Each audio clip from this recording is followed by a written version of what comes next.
Hey, what's up, cats and kittens? And shout out to all my Cerebralites. It is me, the Cerebral Diva, and I'm back with another episode of RealiTEA, and that's TEA because I give it to you scalding hot. So grab your cups, grab your saucers, gather around, and let's all partake in this libation of RealiTEA. But before you go another further, do yourself a favor, and while you're at it, please do me a solid. Take a second, hit that subscribe button, and once you've done that, take another second to hit that tiny little bell so you can turn on your notifications, and that way you'll be kept in the loop.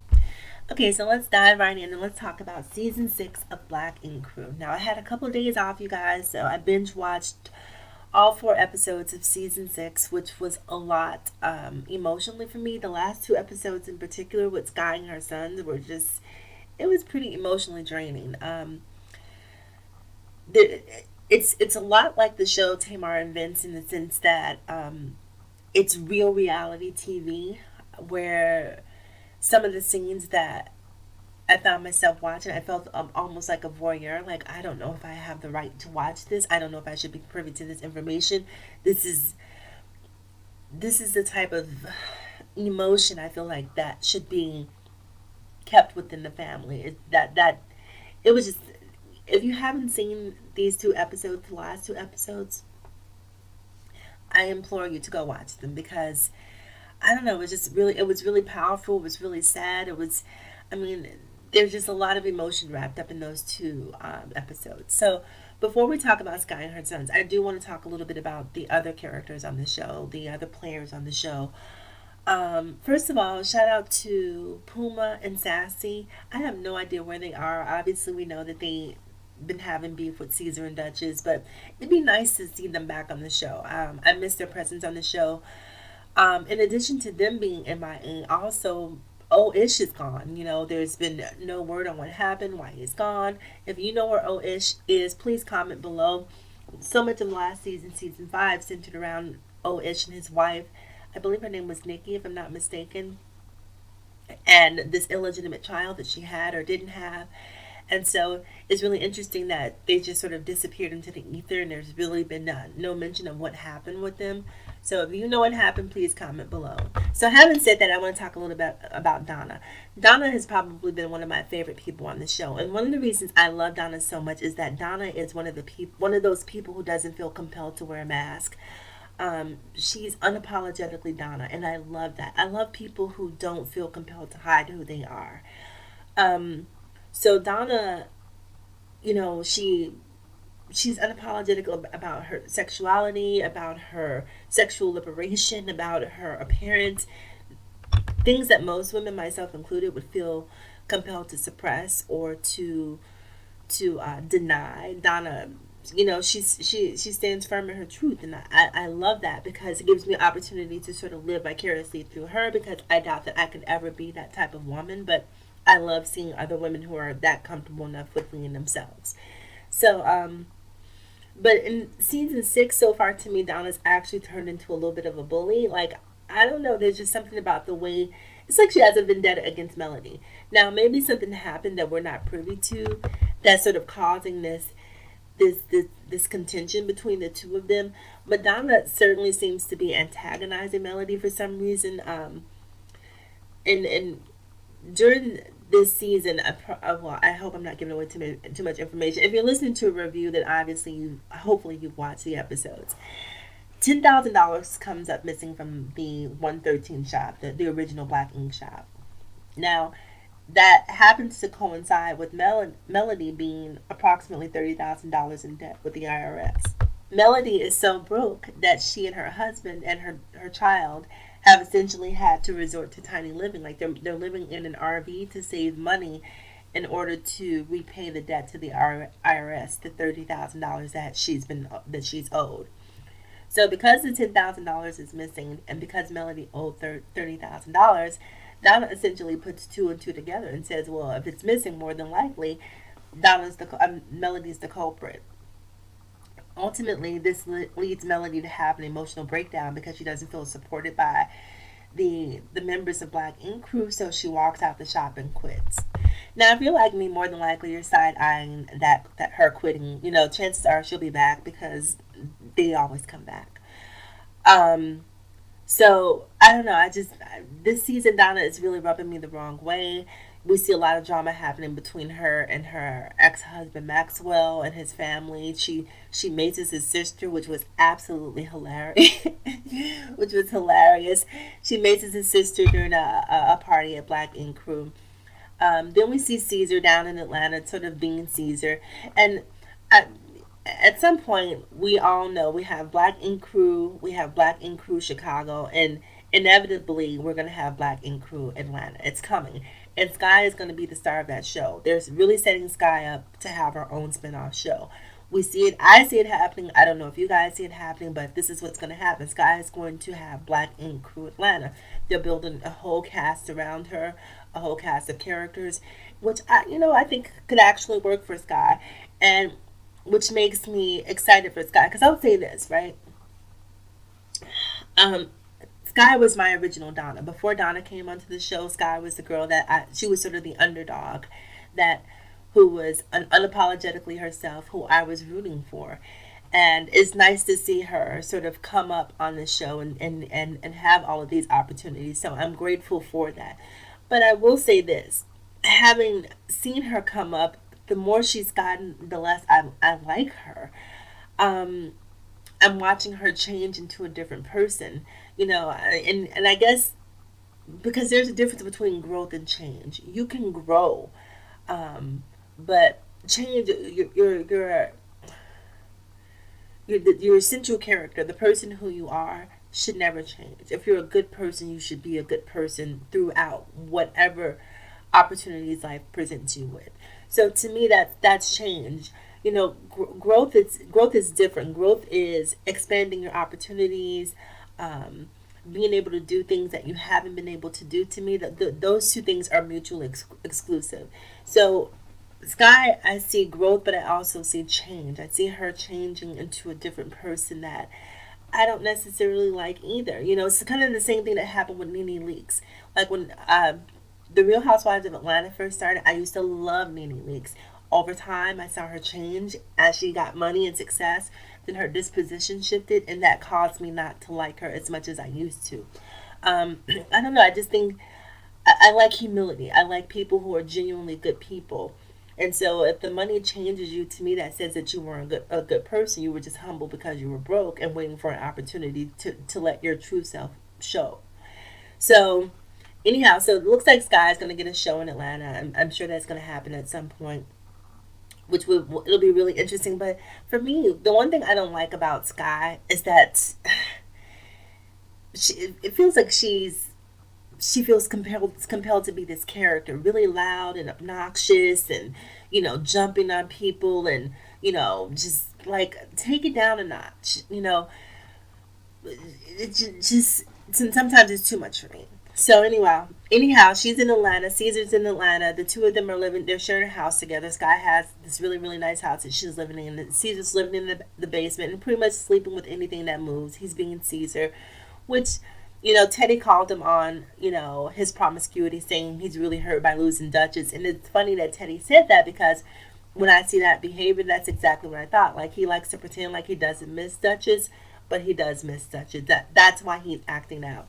Um, Anyhow, so we'll talk more about that stuff later. I just want to talk about Sky and her sons for the last couple minutes here.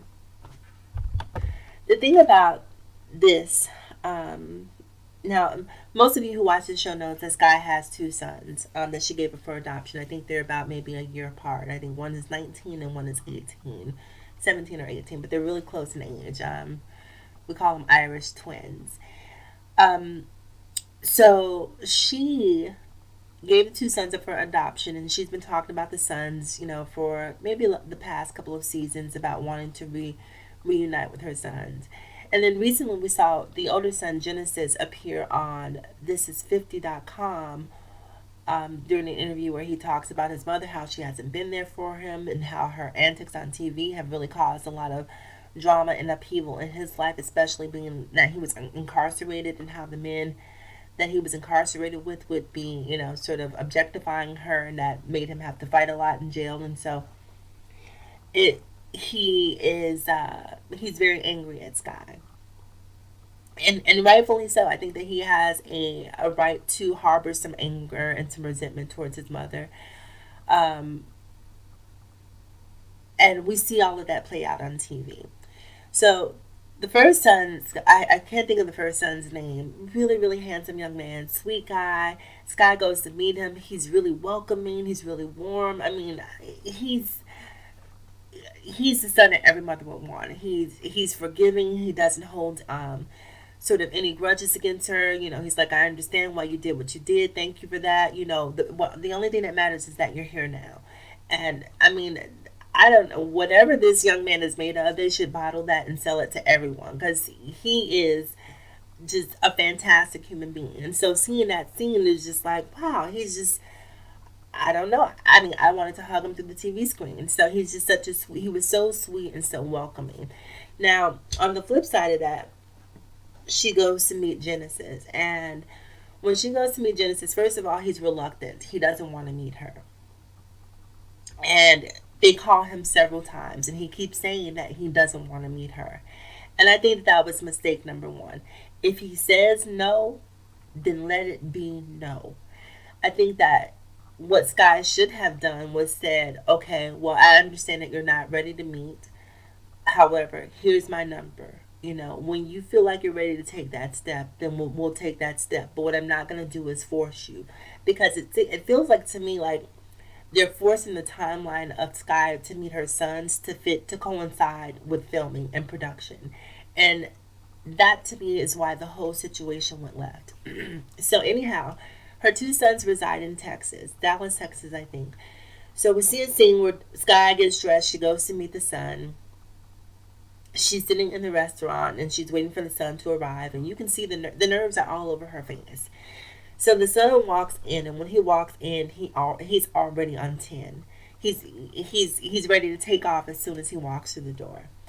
So he comes in, and we're talking about Genesis, the older son, by the way. So he comes in, he sits down, Sky's at the table, and she's like, you know, could you just look at me, and you know, he's avoiding eye contact. And I think part of the reason he was avoiding eye contact in that scene was because he doesn't know how to process emotions, and looking at her would have made him vulnerable to the point that he may have cried. Because a lot of guys will do that. They don't want to make eye contact because eye contact can sometimes trigger emotions and take them to an emotionally vulnerable place. So he was avoiding eye contact with her.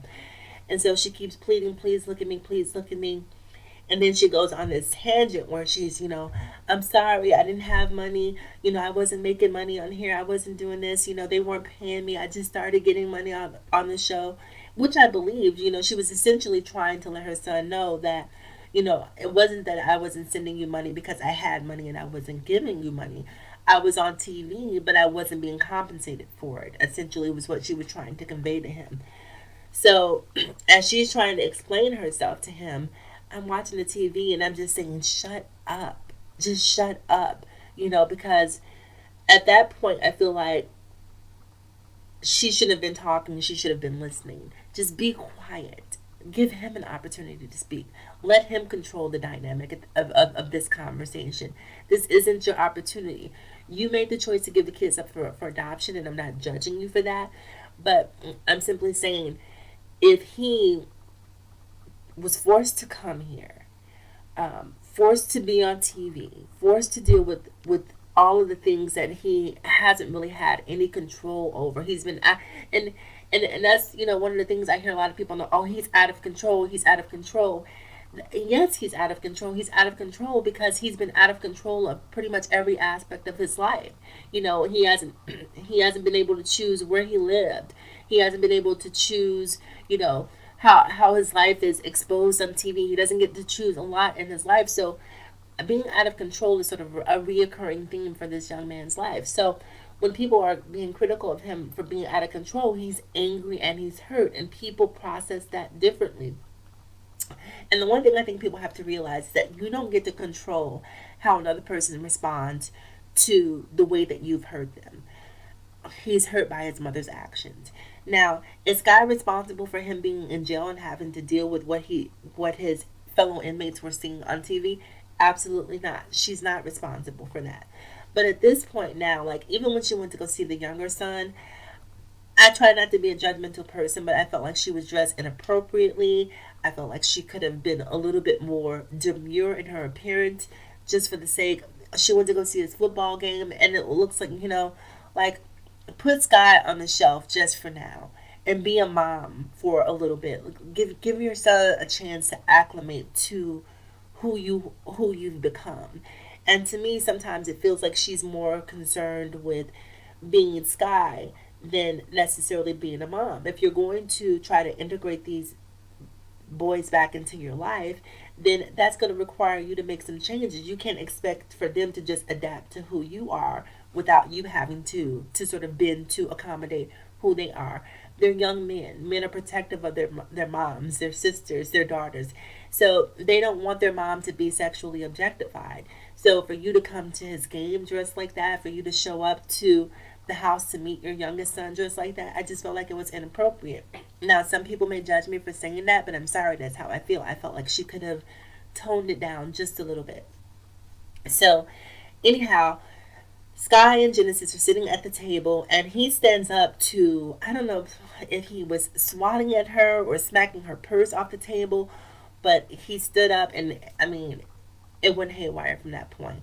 Now, some people say that she stood up to grab him, but it looked like she stood up to fight or to defend herself, to me, if I'm being completely honest. And at some point, I think while security was holding her, she realized or had this awareness like, oh, I just stood up to fight my son. Let me sort of change the narrative of what people are watching and say, let him go, let him go. So then she started saying, take your hands off my son, take your hands off my son, because I think that she knew that in that instance, having the entire narrative of that scene was going to reflect negatively on her if she were attempting to fight him back. So I think that she really tried to control the narrative by screaming out, saying, don't hurt my son, let my son go. It just seemed like, I'm not gonna say that she doesn't love her son.